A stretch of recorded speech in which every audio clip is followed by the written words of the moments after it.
Hi friends, welcome to Hello Kiran Nandyal YouTube channel. In this video, we will discussing about semantic web layout. So see the picture. So the first one is header. In this header, we take nav and another one is section.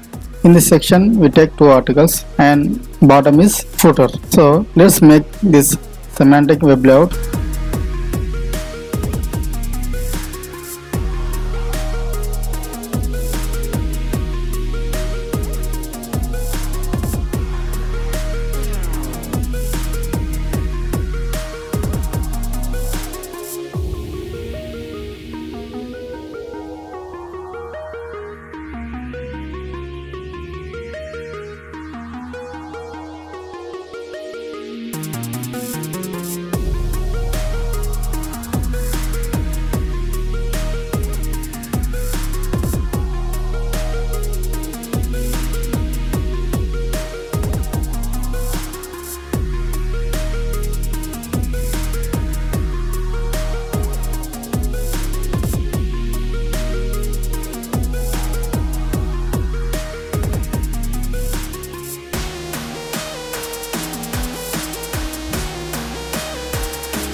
So this is the semantic web layout. So first one is header, next is section and then footer. So based on this layout, we can make a website easily. So you can change this according to your requirement. Thank you.